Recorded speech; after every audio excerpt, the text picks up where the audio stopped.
Freedom from the known అనే ఈ పుస్తకం నుంచి నేను చదువుతున్నాను. ఈ బుక్ రాసింది జిడ్డు కృష్ణమూర్తి గారు. Okay, so this is a wonderful book. మనందరికీ తెలుసు జిడ్డు కృష్ణమూర్తి గారు ఈజ్ అ వండర్ఫుల్ టీచర్. ప్రపంచ గురువు అని చెప్పేసి కృష్ణమూర్తి గారిని అంటూ ఉంటారు. So let's start. Man has throughout the ages been seeking something beyond himself, beyond material welfare, something we call truth or God or reality. A timeless state, something that cannot be disturbed by circumstances, by thought or by human corruption. Human corruption. ఆయన ఏమంటున్నారంటే అనాదిగా మనిషి ఎప్పుడూ కూడా ఒక స్థాయిని reach అవ్వాలని కోరుకుంటున్నాడు. బియాండ్ హిమ్సెల్ఫ్ అంటే ఈ భౌతిక ప్రపంచం దాటి ఇంకోటి ఏదో ఉంది, అది ఏంటి తెలుసుకోవాలని చెప్పేసి మనిషి తపన పడుతున్నాడు అనమాట, మనిషి కోరిక. సంథింగ్ వి కాల్ ట్రూత్, దాన్ని ఏమంటాడు, ఆ స్థితిని ఏమంటాడంటే గాడ్ అంటాడు, లేకపోతే ట్రూత్ అంటాడు, అబ్సల్యూట్ రియాలిటీ అంటారు కొంతమంది. ఆ స్థితి it cannot be disturbed by any circumstances. ఆ స్థితి ఏదైతే ఉంటుందో మనిషిని దాటి ఇంకో వాస్తవం ఏదో ఉంది. ఆ స్థితి ఏంటి, ఆ స్థితి ఎటువంటి సర్కమ్స్టెన్సెస్ వల్ల కానీ అది డిస్టర్బ్ అవ్వదట. By thought or by human corruption, ఆలోచన రీచ్ అవ్వదు.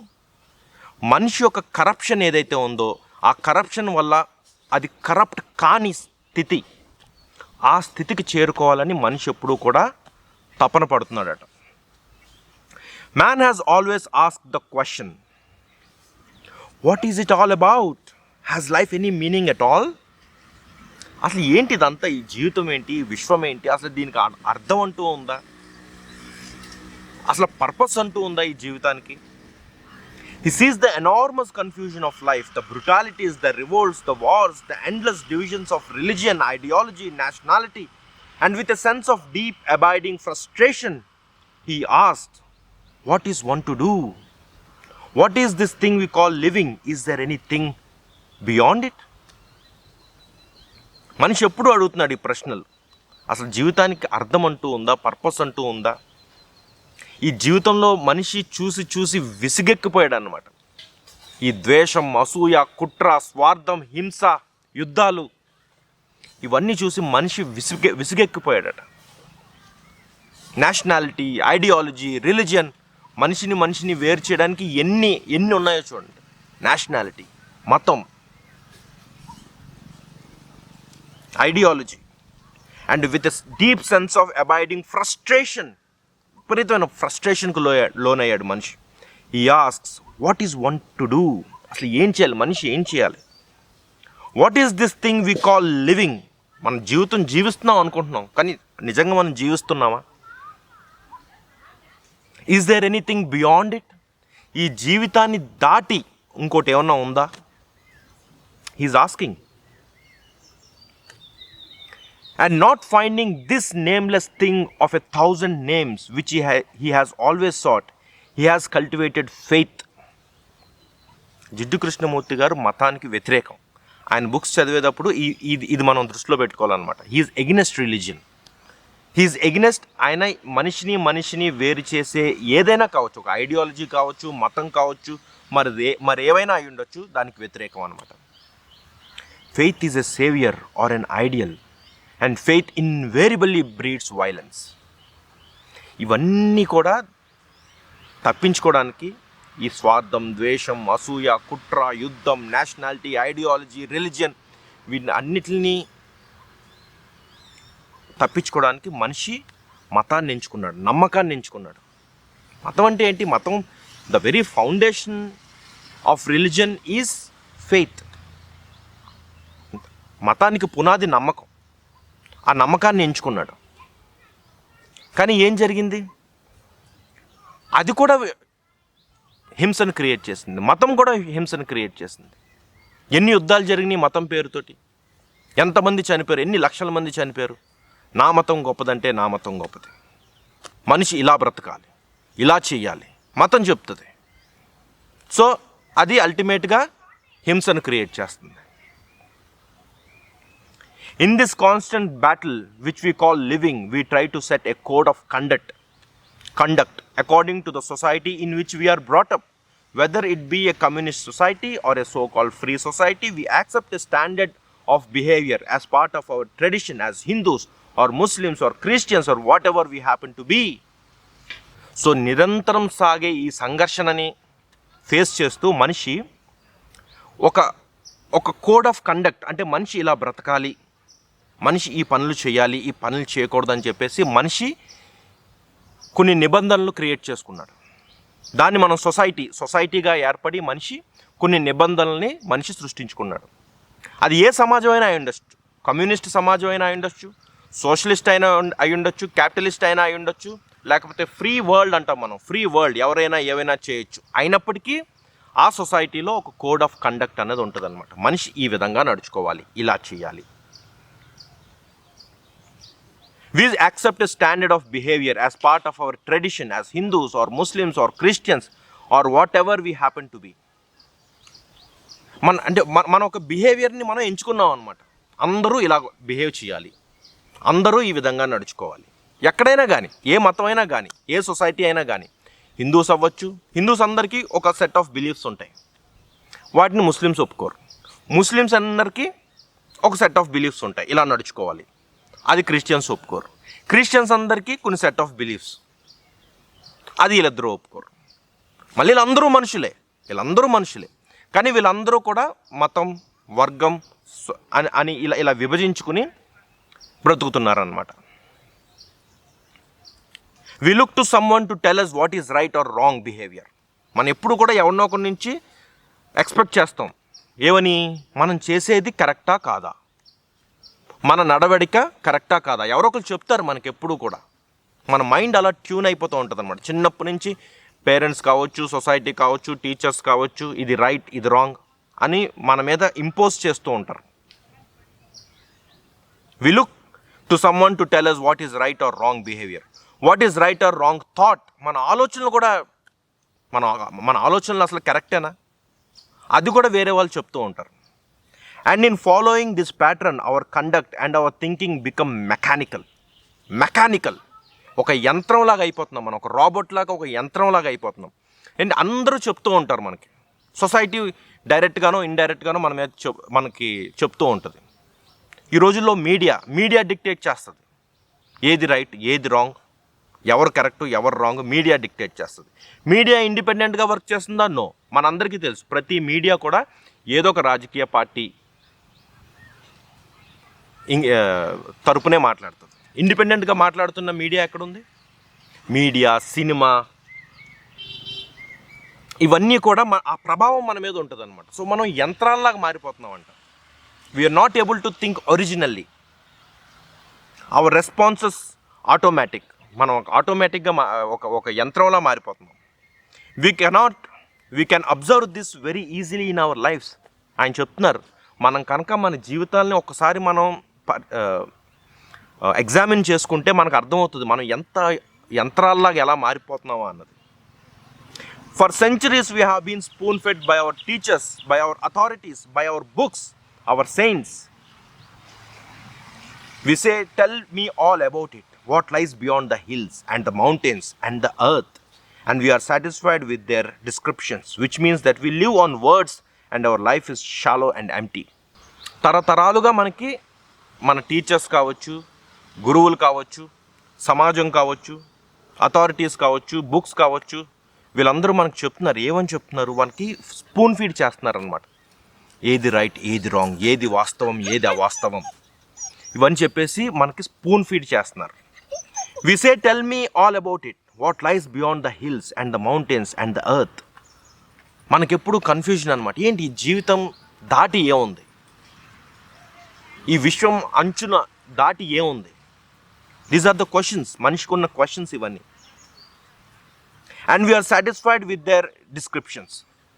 మనకు చెప్తూ ఉంటారు కదా, మనకి ఈ ఋషులు కావచ్చు, లేకపోతే దేవుడు పంపిన దూతలు కావచ్చు, వాళ్ళు చెప్తూ ఉంటారు దేవుడి గురించి, లేకపోతే జీవితం గురించి వాళ్ళు చెప్తూ ఉంటారు. వాళ్ళ అనుభవాలు మనకు చెప్తూ ఉంటారు. వీఆర్ సెకండ్ హ్యాండ్ పీపుల్ అంటే మనం సొంతంగా ఆలోచించలేకపోతున్నాం అనమాట. మనం సొంతంగా నిర్ణయాలు తీసుకోలేకపోతున్నాం, మనం సొంతంగా ఆలోచించలేకపోతున్నాం. వీఆర్ సెకండ్ హ్యాండ్ పీపుల్ అంటున్నారు ఆయన. We have lived on what we have been told. మనకి ఏది చెప్తే అదే వాస్తవంగా మనం జీవిస్తున్నాం. either guided by our inclinations or tendencies or compelled to accept by circumstances and environment.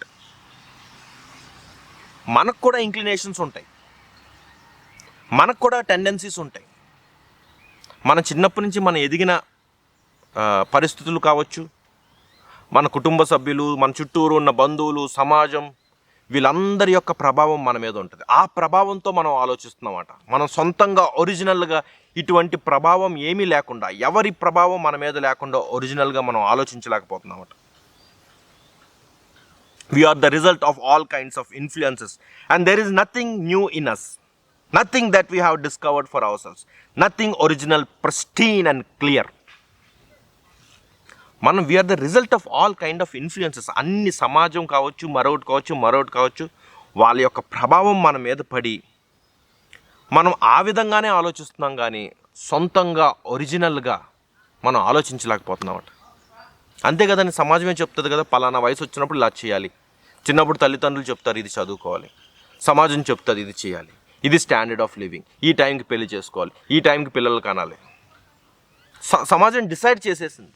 Wear are you? నీ ఒరిజినాలిటీ ఏమైపోయింది? జిడ్డు కృష్ణమూర్తి గారు అడుగుతున్నారు. Nothing original, pristine and clear. మన మన మన కాన్షియస్నెస్, మన స్పృహ అన్నది క్లియర్గా లేదట. మన కాన్షియస్నెస్ ఎలా ఉండాలి? మన స్పృహ, మన ఆలోచనలు అద్దంలాగా క్లియర్గా ఉండాలి, కానీ అలా ఉండట్లేదు. అన్ని మరకలతో ఉంటుంది, అన్ని మసక మారిపోయి ఉంటుంది మన ఆలోచనలు. Throughout theological history we have been assured by religious leaders that if we perform certain rituals, repeat certain prayers or mantras, conform to certain patterns, suppress our desires, control our thoughts, sublimate our passions, limit our appetites and refrain from sexual indulgence, we shall, after sufficient torture of the mind and body, find something beyond this little life.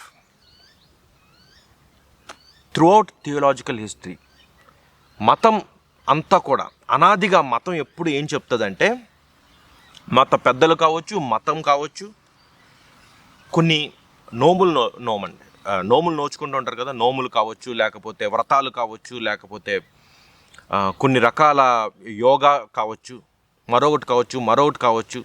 పలానా కొండ చుట్టూరు తిరగండి అని చెప్తారు, పలానా నదిలో మునగండి అని చెప్తారు, లేకపోతే పలానా దేశానికి వెళ్ళి అక్కడ ఇంకోటి ఏదో ఉంది దాన్ని చూసి రండి అని చెప్తారు.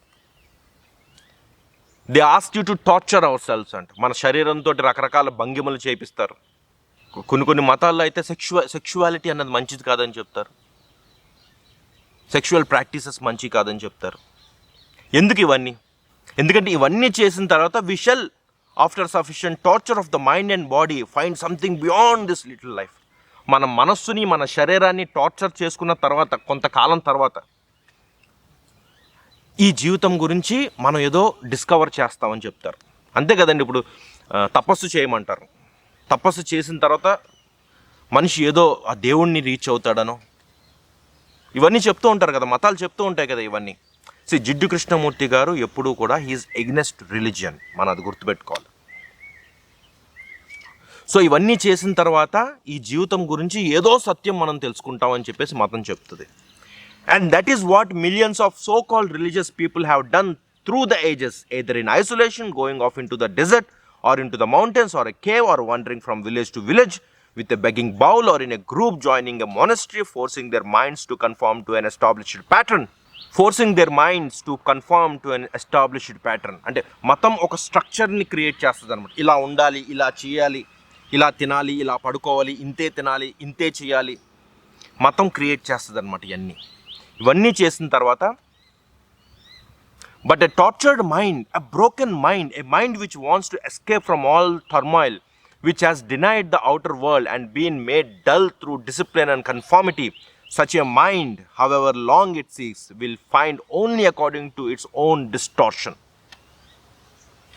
ఎంత బాగా చెప్పారో చూడండి. బట్ ఎ టార్చర్డ్ మైండ్, ఎప్పుడైతే మనని మనం టార్చర్ చేసుకుంటామో ఈ రిచువల్స్ ద్వారా, లేకపోతే ఈ వ్రతాలు, నోములు, లేకపోతే ఇవన్నిటి ద్వారా మనని మనం టార్చర్ చేసుకుని,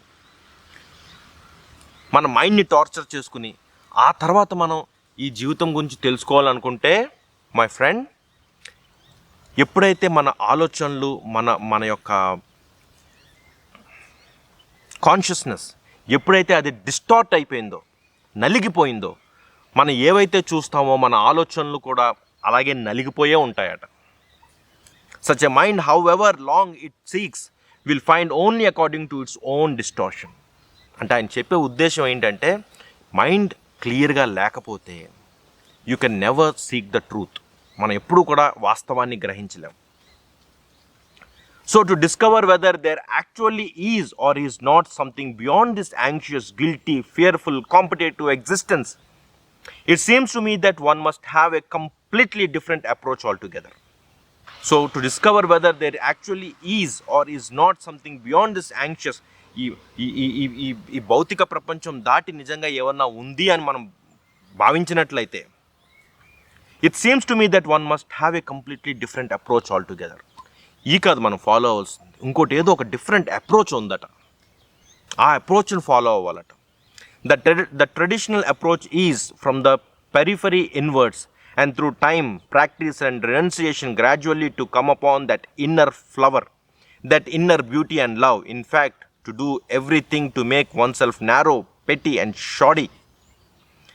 Peel off little by little, take time, tomorrow will do, next life will do.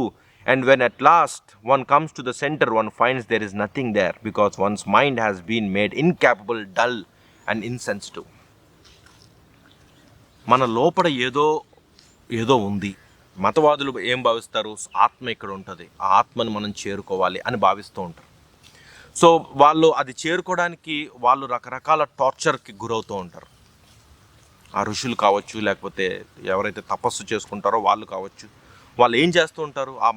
ఆ లోపల ఉన్న ఆ పుష్పం ఏదైతే ఉంటుందో, ఆ సోల్ ఏదైతే ఉంటుందో, దాన్ని రీచ్ అవ్వడానికి రకరకాలుగా వాళ్ళు ప్రయత్నం చేస్తూ ఉంటారనమాట. కానీ వాళ్ళు ఏమని భావిస్తారు? ఇలా చేయగా ఎప్పటికైనా మనం మన ఆత్మను చేరుకుంటామని భావిస్తారు. లేకపోతే ఈ జన్మలో కాకపోతే ఈ జన్మలో ప్రయత్నిస్తే నెక్స్ట్ జన్మలోనైనా మనం ఆ ఆత్మను రీచ్ అవ్వగలుగుతాం, ఆ స్థితిని, మనం మొదట్లో చెప్పుకున్న ఆ స్థితిని మనం చేరుకోగలుగుతాం అని భావిస్తారు. కానీ నిజంగా వాళ్ళు అక్కడికి చేరుకునేసరికి అక్కడ ఏమీ ఉండదు అని ఆయన చెప్తున్నారు. దే ఫైండ్ నథింగ్, ఏమీ ఉండదని చెప్తున్నారు. పొరలుగా వాళ్ళు ఒలుచుకుని లోపలికి వెళ్ళేసరికి there is nothing there, because one's mind has been made incapable, dull and insensitive. మన మైండ్ అక్కడి వరకు వెళ్ళేసరికి ఏమవుతుందట? మన మైండ్ అన్నది డల్ అయిపోతుంది, ఇన్సెన్సిటివ్, స్పర్శ లేకుండా అయిపోతుంది. Having observed this process, one asks oneself, is there not a different approach altogether? That is it not possible to explode from center?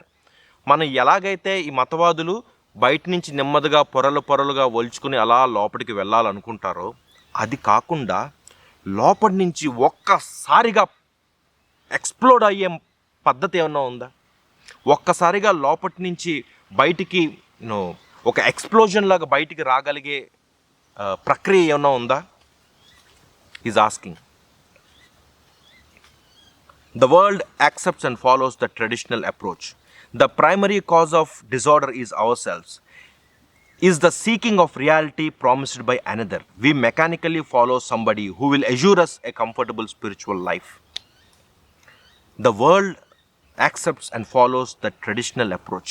మనం ఎవరైతే అందరూ ఫాలో అవుతారో మనం కూడా అలాగే ఫాలో అవ్వాలనుకుంటాం. ఎందుకంటే అందరూ అలా ఫాలో అవుతున్నారు కాబట్టి. మనం కూడా అలా ఫాలో అవ్వాలని చెప్పేసి గొర్రెల్లాగా మనం బిహేవ్ చేస్తామని ఆయన చెప్తున్నారు.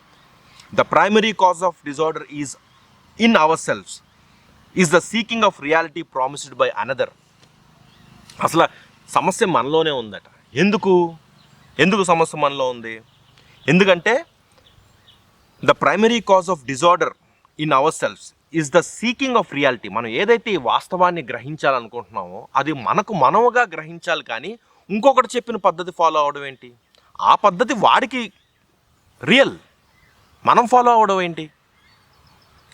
ఇంకొకటి వేసిన మార్గంలో మనం వెళ్దాం అనుకోవడమే ప్రాబ్లం అట. ఆయన చెప్తున్నారు,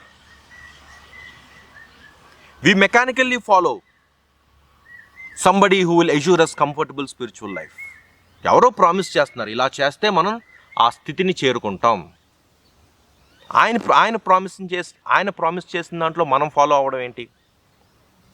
It is a most extraordinary thing that although most of us are opposed to political tyranny and dictatorship, we inwardly accept the authority, the tyranny of another to twist our minds and our way of life. మనం ఎప్పుడు అంటూ ఉంటాం, it is most extraordinary thing that although most of us are opposed to political tyranny, ఎవరైతే ఈ politicians కావచ్చు, లేకపోతే authority కావచ్చు, వాళ్ళు మన మీద వాళ్ళ యొక్క ప్రభావం మన మీద ఉంటుంది. అన్నమాట. పొలిటీషియన్స్ కావచ్చు, లేకపోతే గురువులు కావచ్చు, ఎవరైనా ఉండొచ్చు, సొసైటీ కావచ్చు, వాళ్ళ యొక్క ప్రభావం మన మీద ఉంటుంది. మన లోపల మనకి తెలియకుండానే మనం వాళ్ళ యొక్క అథారిటీని మనం యాక్సెప్ట్ చేస్తామట. వాళ్ళని మనం యాక్సెప్ట్ చేస్తాం, మనకు తెలియకుండానే మనం యాక్సెప్ట్ చేసి మనం వాళ్ళకి అవకాశాన్ని ఇస్తున్నాం అనమాట. ఈ సమాజానికి కావచ్చు, ఈ ప్రభుత్వాలకు కావచ్చు, లేకపోతే మీడియా కావచ్చు, మరొకటి కావచ్చు, మన ఆలోచనల్ని వాళ్ళు ప్రభావం చేసే అవకాశం మనం కల్పిస్తున్నాం. So if we completely reject or not intellectually but actually, ఒకవేళ మనం ఈ టైరనీ ఏదైతే ఉంటుందో, ఈ సమాజాన్ని ఏదైతే ఉంటుందో, వీటినన్నిటిని కనుక మనం కంప్లీట్గా రిజెక్ట్ చేసినట్లయితే, ఎవరైనా కావచ్చు, ఇంటెలెక్చువల్ పీపుల్ కావచ్చు, స్పిరిచువల్ పీపుల్ కావచ్చు, అన్నిటినీ ఈ సమాజాన్ని కావచ్చు, మనం కంప్లీట్గా రిజెక్ట్ చేసినట్లయితే మనం ఒంటరి వాళ్ళం అయిపోతామంట. సమాజాన్ని మనం ఫైట్ చేయలేమండి. Society is a very strong force. దాన్ని మనం ఫైట్ చేయలేం. మనం ఒంటరి వాళ్ళం అయిపోతామంట. మనం ఏకాకం అయిపోతామని చెప్తున్నారు ఆయన. It means that we stand alone and are already in conflict with society. మనం ఎప్పుడైతే రిజెక్ట్ చేస్తామో మనం సొసైటీలో ఏకాకం అయిపోతాం. We cease to be a respectable human beings. మనం గౌరవాన్ని కూడా కోల్పోతాం అని చెప్తున్నారు. ఆయనే చెప్తున్నారు ఇది కూడా. ఎప్పుడైతే మనం సొసైటీని రిజెక్ట్ చేస్తామో మనం ఒంటరివాడు అయిపోతాం. అట్ ద సేమ్ టైం గౌరవాన్ని కూడా కోల్పోతాం. A respectable human being cannot possibly come near to that infinite immeasurable reality. ఎవరైతే గౌరవంగా బ్రతుకుతున్నాను అనుకుంటారో, గౌరవం ఏంటంటే, గౌరవం అన్నది మన మైండ్లో ఉంటుంది. నిజానికి గౌరవం చాలామంది అనుకుంటుంటారు, పరువుగా బ్రతుకుతున్నాం, పరువు ఏంటి? పరువు అన్నది మీ మైండ్లో ఉంది. పరువు అన్నదానికి, గౌరవం అన్నదానికి వాస్తవికత ఉండదు. గౌరవం అన్నది మనం చేసే పనిని బట్టి అవతల వాళ్ళు రెస్పెక్ట్, అది అవతల వాళ్ళు మన మీద చూపించేది. అంతేగాని మనం గౌరవంగా బ్రతకాలని మనం చేసే పని అంతా కూడా ఎదుటి వాళ్ళు గౌరవం ఆశించి మనం పనులు చేస్తున్నాం అనుకోండి, మనం కోసం మనం బ్రతకట్లేదు, ఎదుటివాడి కోసం బ్రతుకుతున్నాం మనం. అదా గౌరవం అంటే. మన కోసం మనం బ్రతకాలి. మనం చేసే పనుల వల్ల గౌరవం వస్తుంది. కానీ మనం చేసే పనులు గౌరవం కోసం మనం పనులు చేసాం అనుకోండి, మన కోసం మనం బ్రతకట్లేదు, వాడి కోసం బ్రతుకుతున్నాం మనం. అలాగే బ్రతుకుతున్నారు సమాజంలో. A respectable human being cannot possibly come near to that infinite immeasurable reality. ఆయన అంటున్నారు, అలా గౌరవంగా బ్రతికేవాడు, అలా సమాజం కోసం బ్రతికేవాడు, వాడెప్పుడూ కూడా ఆ అల్టిమేట్, ఆ స్థితి ఏదైతే ఉంటుందో, అబ్సల్యూట్ రియాలిటీ ఏదైతే ఉంటుందో, దాన్ని ఎప్పటికీ చేరుకోలేడని చెప్తున్నారు. నువ్వు వాడిని ఫాలో అవుతూ, వీడిని ఫాలో అవుతూ, సమాజంలో ఒకటిగా బ్రతుకుదాం అనుకుంటూ, you can never reach that state. You have now started by denying something absolutely false, the traditional approach. ఎప్పుడైతే మనం సమాజాన్ని రిజెక్ట్ చేసామో, ఎప్పుడైతే మనం ఆ ట్రెడిషనల్ అప్రోచ్, అందరూ ఫాలో అయ్యే పాత్ ఏదైతే ఉందో దాన్ని రిజెక్ట్ చేసామో, but if you deny it as a reaction, you will have created another pattern in which you will be trapped. చూడండి ఎంత తెలుగుగా మాట్లాడుతున్నారు.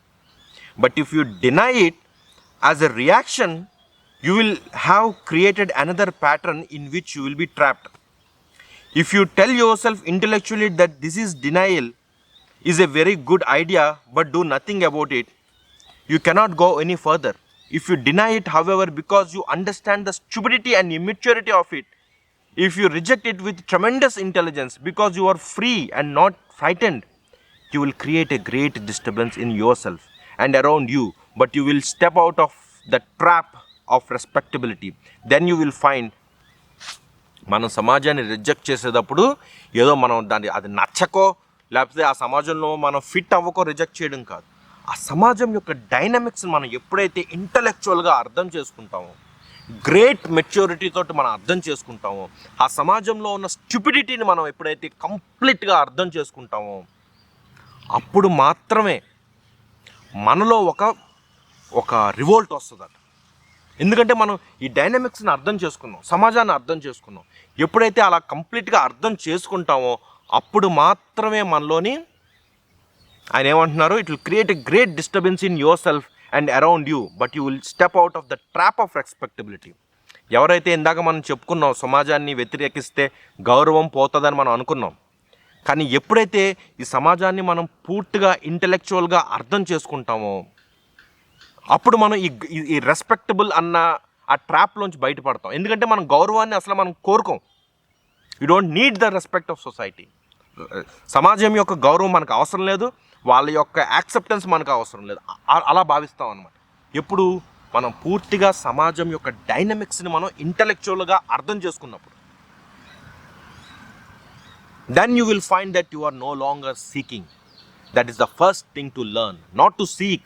When you seek, you are really only window shopping. Then you will find that you are no longer seeking.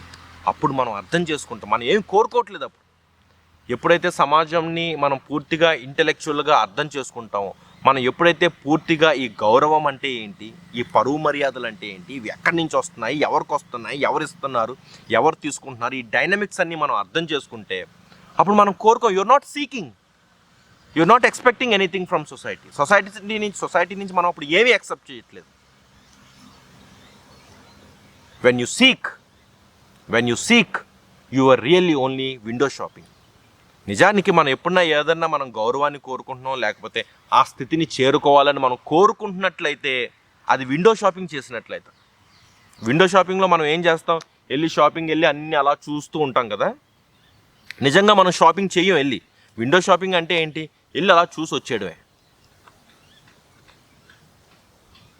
So ఇక్కడ ఏమన్నారు, that is the first thing to learn, not to seek. కోరుకోవద్దు అసలు. Don't expect anything from society. Don't expect respectability. గౌరవాన్ని అన్నదే expect చేయొద్దు. సమాజం మనని accept చేయాలని మనం ఎక్స్పెక్ట్ చేయొద్దు. When you seek your really only window shopping. That is the first thing to learn. అసలు మనం యాక్సెప్టెన్స్ అన్నది మనం కోరుకోవద్దని చెప్తున్నారు. The question of whether or not there is a God or truth or reality or whatever you like to call it can never be answered by books, by priests, philosophers or saviors. Nobody and nothing can answer the question but you yourself. And that is why you must know yourself. Immaturity lies only in total ignorance of self. To understand yourself is the beginning of wisdom. So the question of whether or not there is God or truth or reality or whatever you like to call it can never be answered by books or by people. ఈ ప్రశ్నలు అన్నవి ఎప్పుడూ కూడా ఒకరు answer చేయగలిగిన ప్రశ్నలు కాదు. దేవుడు ఉన్నాడా, అసలు రియాలిటీ అంటే ఏంటి, ఆ విశ్వం అంటే ఏంటి, ఆత్మ అంటే ఏంటి, ఇవన్నీ కూడా ఎవరో చెప్తే మనం తెలుసుకునే విషయాలు కాదు. ఎందుకంటే ఎవరైనా ఏమైనా చెప్పినా నిజంగా గొప్ప గురువులు ఉన్నారు, గొప్ప గురువులు ఉన్నారు. కానీ వాళ్ళు చెప్తున్నది వాళ్ళ అనుభవాలు. They are sharing their experiences. వాళ్ళ ఎక్స్పీరియన్సెస్, వాళ్ళ అనుభవాలు వాళ్ళకి మాత్రమే వాస్తవం, మనకు కాదు. You should find our truth. మన వాస్తవం ఏంటో మనమే తెలుసుకోవాలి. ఆయన చెప్తున్నారు, they can never be answered by books, by priests, philosophers or saviours. ఎవరు ఆన్సర్ చేయలేరు. Nobody and nothing can answer the question but you yourself. And that is why you must know yourself. నువ్వు మాత్రమే answer చేయగలవు. అందుకే మనని మనం అర్థం చేసుకోవాలి. Immaturity lies in total ignorance of self. Immaturity అంటే ఏంటి? మన గురించి మనం ఎప్పుడైతే తెలుసుకోమో, మన గురించి మనం ఎప్పుడైతే అజ్ఞానంలో ఉంటామో అదే ఇమ్మెచ్యూరిటీ అంటే. To understand your self is the beginning of wisdom. మనం ఎప్పుడైతే మనని మనం అర్థం చేసుకుంటామో, మనను మనం అర్థం చేసుకునే ప్రయత్నం చేస్తామో, that is the beginning of wisdom. అదే మొదటి మెట్టు. ఎప్పుడైతే మనల్ని మనం అర్థం చేసుకునే ప్రయత్నం మొదలు పెడతామో అదే మొట్టమొదటి మెట్టు. దేనికి? జ్ఞానానికి. విజ్డమ్, జ్ఞానానికి మొట్టమొదటి మెట్టు అన్నమాట. ఇక్కడ వండర్ఫుల్ లైన్స్ ఉంటాయండి. సో మనల్ని మనం అర్థం చేసుకోవడం అంటే ఏంటి? And what is your self? The individual you. అంటే నన్ను నేను అర్థం చేసుకోవడం అంటే నేనంటే ఎవరు? నేను ఒక వ్యక్తిని అని మనం అనుకుంటాం. నేను ఒక వ్యక్తిని. నన్ను నేను అర్థం చేసుకోవడం అంటే నా వ్యక్తిత్వాన్ని అర్థం చేసుకోవడమా? The individual you. I think there is a difference between human being and the individual. ఆయన చెప్తున్నారు, మనిషికి వ్యక్తికి చాలా డిఫరెన్స్ ఉంది. మనిషి వేరు, వ్యక్తి వేరు. ఎస్, మనిషి వేరు, వ్యక్తి వేరు. The individual is local entity living in a particular country, belonging to a particular culture, particular society, particular religion. వ్యక్తి అంటే ఎవరు? వ్యక్తి అంటే చిన్నవాడు. వ్యక్తి అంటే ఒక చిన్న పోర్షన్, మనిషిలో చిన్న పోర్షన్. మనిషి అంటే సర్వం, వ్యక్తి అంటే లిమిటేషన్.